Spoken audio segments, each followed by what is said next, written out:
Arwaki ni machiegni nyakura moge jwange chenro makawuono mar ohala gi mwandu. En chenro mamedo koloni yore mopogore opogore ka ginyalo chako ohala kendo tae yo makare. Nyinga Cleophas Oluoch.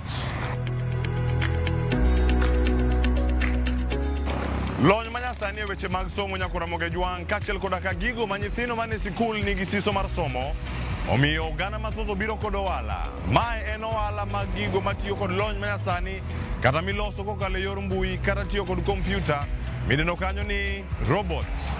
Mae en ohala mag robotics mitimo e kaunti ma Mombasa.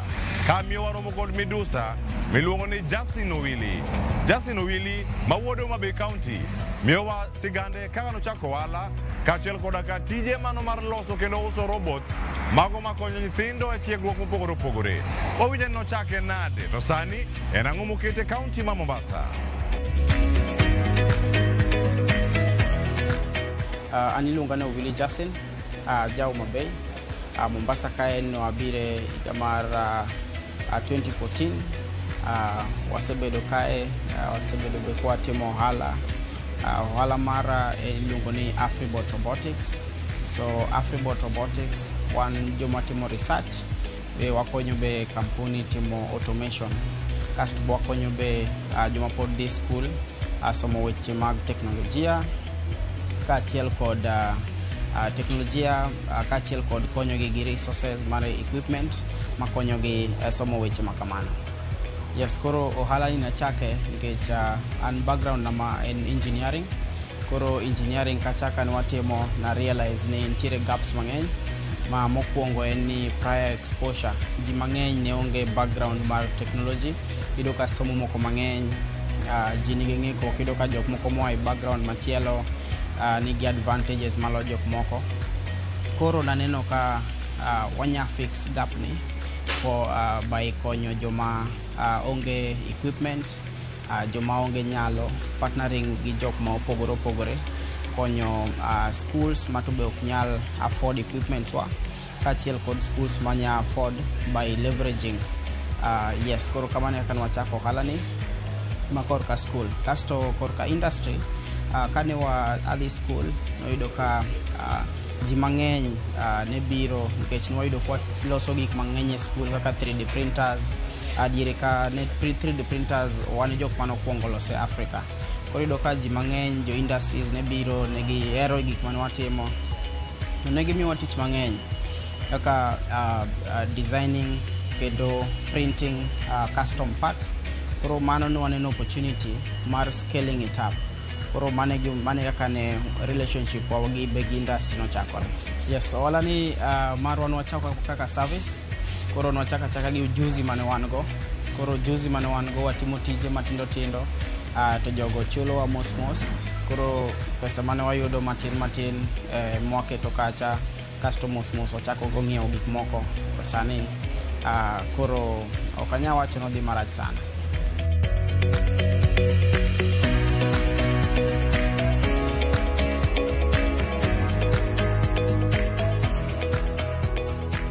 Partnerships osekonya serve jok ma number one ok nya afford services wa manode wauso ne gi bei mwatiyogo.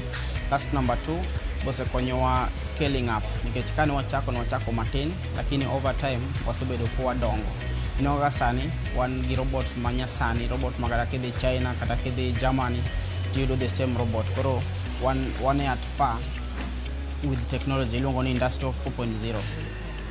Nyaparo kanatin nadwaro be babwa ne japuonj kasto be nohero ga weche pur mane watimo kando.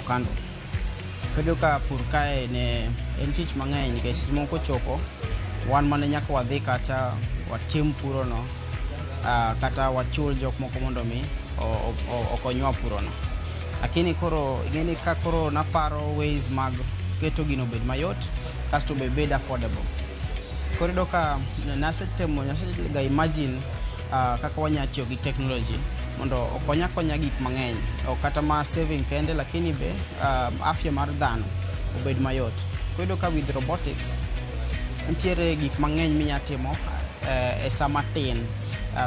You can do a lot of things in a very short time. Koro kasto be king'iyo fields ma bedo impact idong kaka health. Wach ni jatuo instead of tiyo gi pesa mang'eny tere thieth oko, ithiedhe ka, iloso kata mashin mothiedhe ka. Mano ing'e ni en fulfillment. Nyathi ikonye osomo weche robots, kata youth osomo weche robots, oyudo employment kata tiyo gi company maoko.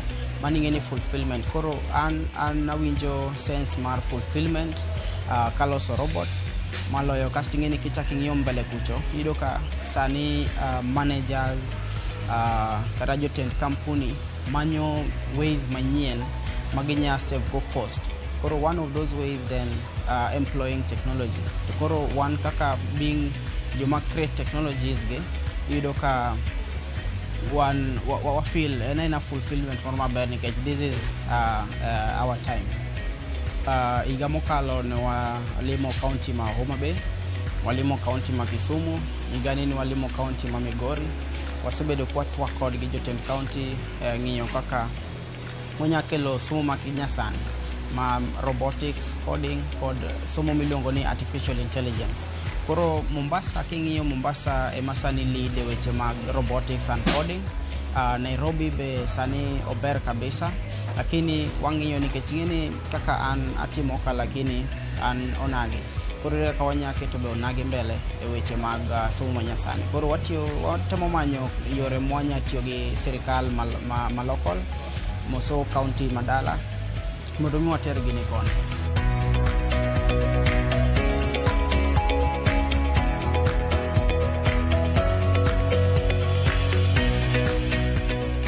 One kaka Afribot Robotics, what train ji mang'eny, tiere joma timo ohala ni Nairobi, iyudo ka gin gi schools mang'eny, gi train e weche robotics. Koro gibiro ga irwa to wamiyo gi training kasto gi implement. Koro ng'ama dwa chako en gima tek kabisa, lakini boyot kabisa. Nyaki bed gi ng'ama hands-on. Ing'eni biashara ni nyaki ng'e iye gi oko. Koro nyaki bed ni inowuon inya bedo technical, inya loso machine. Koro kinya loso machine to oyot kata ma koro attracting the right staff. Koro with that, one koro wanya support gi in terms of capacity building, gi scaling up. Koro en oyot to otek the same time, lakini odwaro chuny. Kasto sama koro entieni waning'eni ka sama no wachake no kodwaro pesa mang'eny.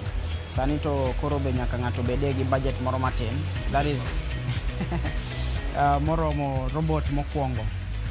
Koro robot gin ga bei mopogore. Koro ntie kasto luore gi be gi fields ma ng'ato dwa donji, kech robotics market duong'. Ntiere field mar education, ntiere field mar health, ntiere field mar koro kaka field mar health, machine manyalo timo teleoperation iyudo ka dhi million malo million 10. Iyudo ka pesa no ng'eny kabisa, lakini onya chako small, maybe gi field moro mar kata ma education, upuonj ji robotics kagi kacha komanyo. Koro luore be gi muscles, gi nguvu mar ng'ato. Yes, koro pek mantie, iyudo ka adoption, kaka sani koro ntie projects moko ma kwa timo, to ji ok ohero gi sana nikech gineno ni dhi golo ne gi tich. Joma timo tijego. Kini joma yudo benefit, end user, to neno ka tijni ber nikech sama kwa time gi machine, tiyudo ka machine o enhance. Koro tich otima very short time, to time kendo maber kabisa. Koro friction, ji temo adopt to the new changes, lakini adoption kanyo ntiere kasto be support gi local government gi national government. Yes, serikal temo kabisa, lakini ntiere waning'eni koro one pioneers, wane jomo kwongo donjo weche mag robotics e Africa. Koro riembo biashara ka achiel kod loso konyo serikal coming up with policies. Koro balancing gi tech mosoka in pioneer, lakini jok mabiro chien ang'ene gibro yudo templates moseloso. Yes, koro chenro mar ohala marwa yudo ka moko technology moko ntiere makwa loso, to wan wang'iye mana maybe a sides moko ma limited, lakini wadwa ni mondo me gimbe gikonywa wati pamoja e ng'iyo be kuonde moko minya tie kod. Iweza kara for example kaloso drone, adwa loso drone manya ting'o 20 kg, oter kata ma yath kamoro, county machielo. Ineno samoro technology na ni kaloso janjore nya tiyo kode, tiyo gi drone nani samoro alose ta use, tiyo gi drone ni e gimo machielo marach kabisa. Koro konyruok e weche policy, e weche ng'iyo kendo other use cases ma samoro ng'ato nyatie gi gini to keto be advice makare. Koro enena tiyo kanyakla.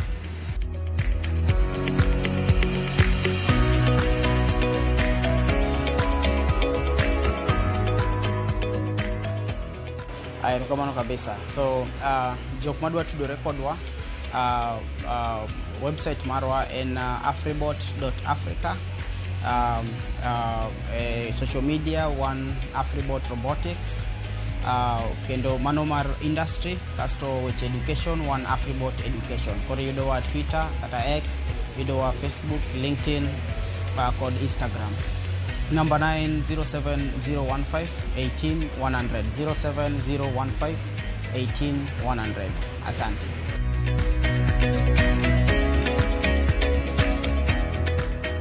Wuodhwa mar manyo ohala ochopo e kaunti ma Kwale e gwenge ma Ukunda, waromo kod Euphemia Anyango. Euphemia Anyango ne nyalo chako ohala e wechego mago ka oluora luora. Wacho no ting'o kanyo law kata mitumba mogolo kumoro teno ohala mar aswekra. Kanya miyo kanyo no yudo thuolo mar yawo kare mar uso mitumba kod lewni mamoko kod mwandu mamoko mabende uso e alwora ma Ukunda kae. Nochako yo machal nade, to sir mane moseyudo to nere nodhi kanye e kinde mabiro. Euphemia Anyango leronwa ni bende nitiere oganda luo mathoth masire e ohande. Wawinjane kaka nochako gi kaka otayo ohande e kaunti ma Kwale.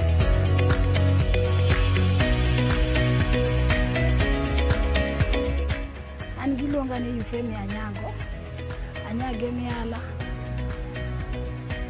to koni to nabiro manyo. Adak Ukunda ka, kae kama tiye. Ohanda ni, nachake mabor. Mokwongo no adak Nairobi. Nawuotha gi lewni, to kane jaduong' ogo transform obiro koni, to nwabiro koni wate.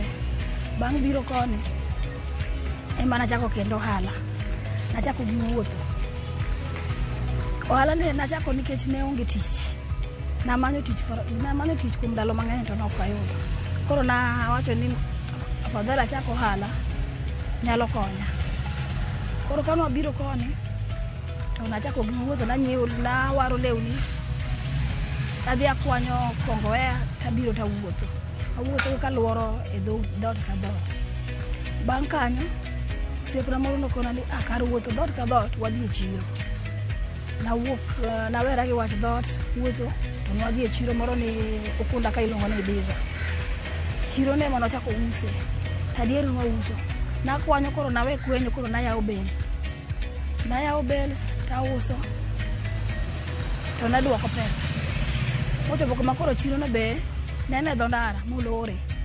Kano lore to pacha nonyisa ni kar mondo kila chak thagra wamany kamoro koro mondo abed asettle. E kaka namanyo dukani. Nabiro manyo dukani kana nachako gi lewni manodong', manauso Ibiza. Ema nachako dukani. Nakelo gi kata chaka uso gi. To bang' uso gi tema koro nyuolo gik munano ka gite. Nauso gi ausa mos akawo loan, achulo, awaro bills. Kamano. Mokwongo nachako gi lewni. Nena lewni kamano kende shide go kakuneno go. Alafu kochopo kamoro takelo mesani koro. Mesani be kana sekelo be apong'e kamano. Koro kamano kaka osebedo katimo ohala nyaka koro sani. Lakini ohala be nyaka bed gi changamoto. Sani kaka pesa onge Kenya kaendi. Onge ng'ama biro ni nyiewo ni law to kar mondo nyiew mogo. Samoro inyalo uso. Gimomiyo be nariwo gi mondo gibed mang'eny kama. Nikech samoro ng'ato ok nyal dwaro lewni to ng'ato nyalo kawo pampas. Ng'ato ok nyal dwaro pampas to nyalo kawo sabun nikech nyaka to luoki. Makata ankech kae kato yieng' nyaka ang' luoki. Koro emomiyo nachako ohala ni. To asebedo kode kamano. Koting'a malo. Ting' mang'eny mosetimona. Na dala kucho ka rent, sani ok rent. En adak e oda. Na dala kucho ka ntiere apuonjo nyaka ntiere ni sekondari. Nikech ohala ni. Setera mabor.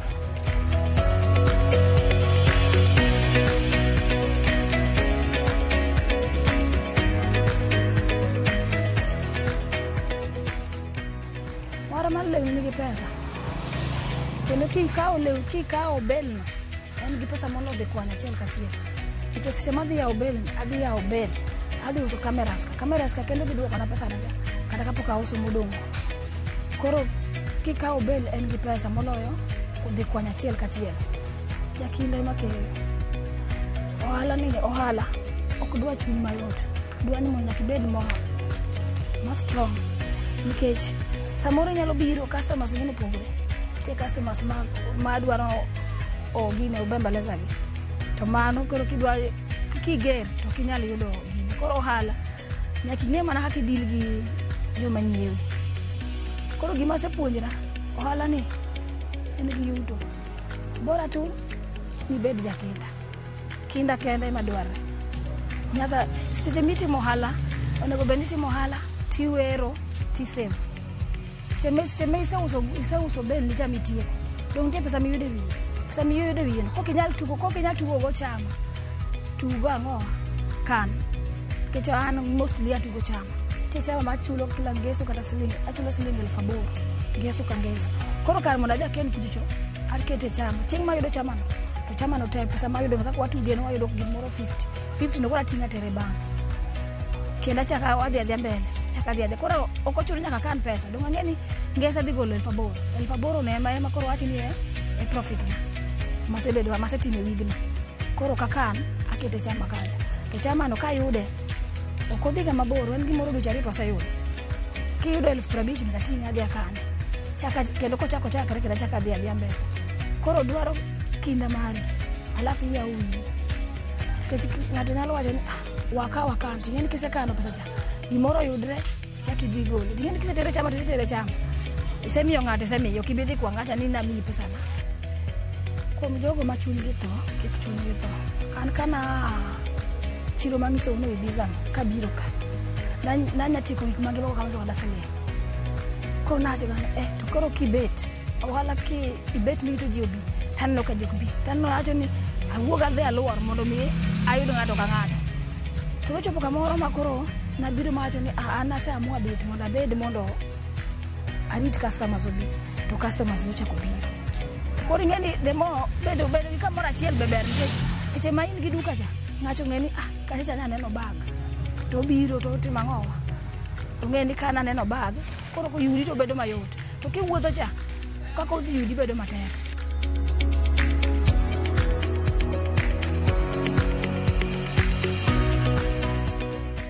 Koro an kamoro no Ukunda, Marcus, Tij Carwash kanye mas antie. Nyinga mar ohala iluongo ni Robotics. Kichopo mana e Carwash kanyo nitie gorofa maduong' opposite ne ibro neno kara mar ohala. To an aomo bells na kwa Nairobi. Kapo ni dwaro bel to ok inyal yudo. Abro miyo namba mondo mi yud kaka inyalo yudo bel akelo nyako mentie. Nitie ji mang'eny makelo nigi bells to giyudo. Namba na mar sim 0723 81 06 69. Mane namba na mar sim.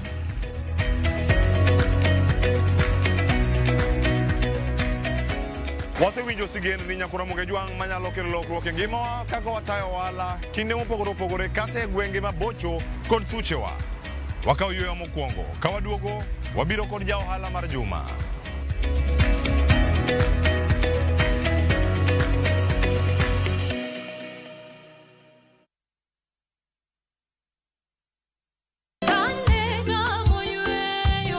Fweny ngima maber e wach Nyasaye kanyakla gi wende majiwo chuny ahinya. E Injili ngima. Chieng' ngeso ka ngeso, kochakore saa 2 okinyi e Ramogi TV, wamiyi sabato maler kendo mamalo moloyo. Kod wende mamoro chuny moa kuom jothum mihero. Kendo gi jokwath mapacho ka. Nyasaye wuoyo kodi kendo wuoyo koda ni kik iluor gimoro nikech an kodi. Sabato tutapumzika milele yote. E Injili ngima, ngeso ka ngeso, chakre saa 2 okinyi e Ramogi TV. Wote wazishikao amri za Mungu na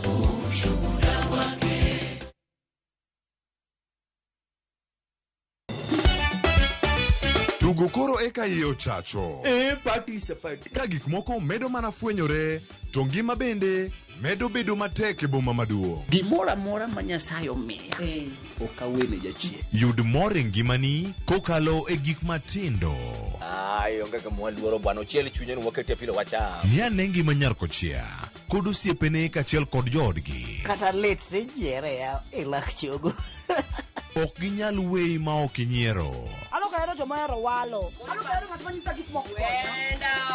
Nyar kochia tich abich ka tich abich saa 1:55 otieno. Mana e Ramogi TV.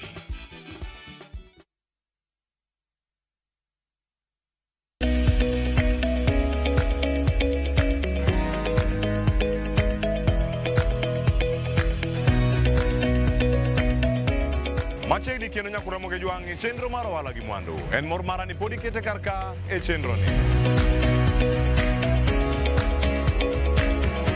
Inyalo chako tich ka ondiki kaeto bang'e yud siso mar yawo kari. John Tiche timo ohande e alwora ma Nyali e kaunti ma Mombasa. Mano bang' neno kaka manondike ne nigi siso mar yawo kare. Kendo nowuok oko modhi oyawo kare mar luoko nyamburko. Kawuono nyamburko mathoth biro kama oluoke. Kendo mano miyo oyudo mwandu kaluwore kod ohala ma otimo. John Tiche e jawalawa mar juma.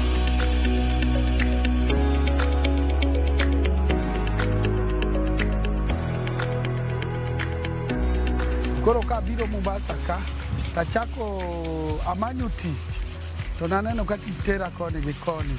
Ok nanyalo yudo pesa maber nikech pacha ne ni ohala, wuonwa ne en ja ohala. Koro kachako luoko gari, achako gi Canon Robis. Aluoko negi to natimo service. Koro katimo service to gineno ni tija bere Carwash moloyo kata service. Negi tera Carwash. Koro customer kako nagi gini joma beo tiyo matek e Mombasa ka. Negi advice an mondo awuo gi Tij mondo miya kamoro ayaw kara manyalo tiyo. Mondo ati maber kaluwore gi service mara gi tija maber. Na adhi ka Tij nwawinjore mana yaw Carwash. Na asebedo kadhi maber makata tijni osemiya apuonjo nyithindo 3 e university nyaka nyithindo 4 e secondary school. To kendo gi perform maber. Asekalo challenges ke samoro yudo ni biashara tin to kaka target mari ok nyal donjo, jomitiyogo ok nyal chulo pesa midwaro. Lakini through tich matek ayudo na nyalo perform. E kaunti ma Mombasa ka kidwaro timo ohala mar Carwash, kwanza nyaka ikwong ing'e ni area mane midwa time Carwash. To be customers inyalo yudo area. Communication mari chalo nade area. To sama ichako ohala nitie gik ma nyaka ibedgo. Mokwongo nyaka ibed gi capital kaka sani ilos kama idwa timo ohandi obed maler. Nyaka ing'e ni jok midwa tiyogo gin joma chalo nade. Be gin gi record maber e yor kuo kata e yor mar ohala. Ginyalo tiyo ma ok gikwalo gir ng'ato e gari. Mano ema kelo ohala bedo maber.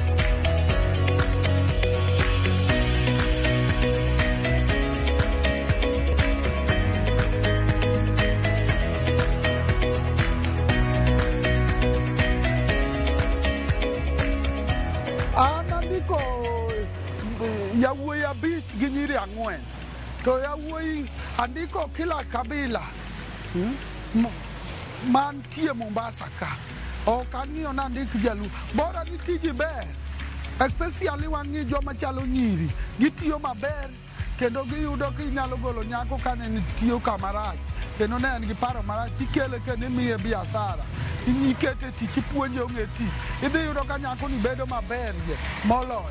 Koro wano nagi nyaka wang'e ni joma nyiri be kara perform e Carwash ma better than even men. Koro miyo wakwayo ni ng'ata manyalo yawo ohala kik iwe nyama chalo nyako oko. An akwayo joka nyanam kaluwore gi ohala mar Carwash kidwa chako. Nyaka ikwong idhi kuom joma osebedo katimo ohala ni mondo gimiye paro matin kaka idwarani nikech so many people biro gi target kendo gibiro gi masinde bang'e giduogo gi uso na masinde gi kila kitu nikech ok ne odhi osik advice from joma osebedo katimo ohala ni ber to dwaro joma ikete joma very faithful man kata kiwuok tiyudo ka geche oluoko gari adier gige customer odok kare maonge kuo gima ketho ohala ni ka gimoro osekwale i gari kanyo koro ji romo ga car wash kendo gigoga mbaka koro ka giwinjo ni gimoro olal koro giringo giyie duogo kanyo koro mano disadvantage mar ja car wash mamiyo car wash rumo.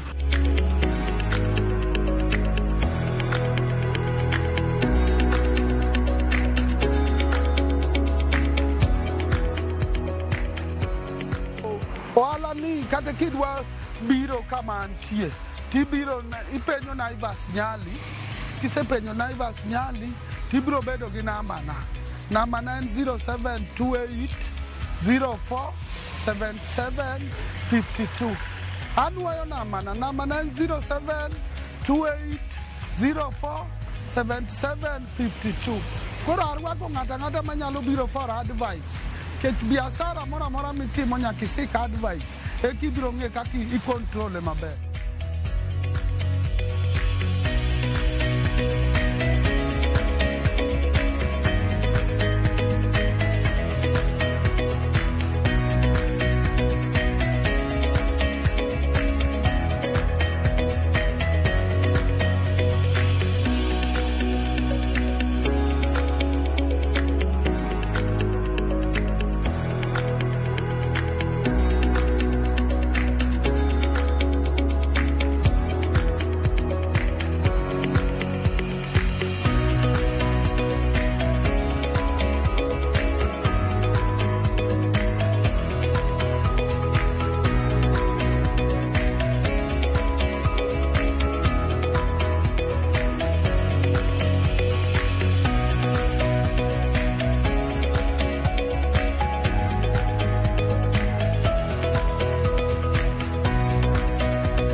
Wapuonjore nyakwa Ramogi jwang' ni tich nyalo chako kata ka otin titimatima gi siso ma intiere godo kaeto bang'e inyalo yawo kari.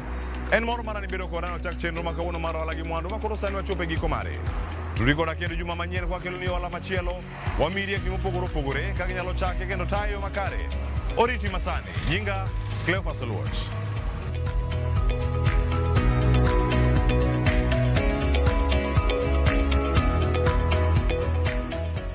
Mondo mine chenro ni kod mamoko mag ohala gi mwandu donjie viewsasa.com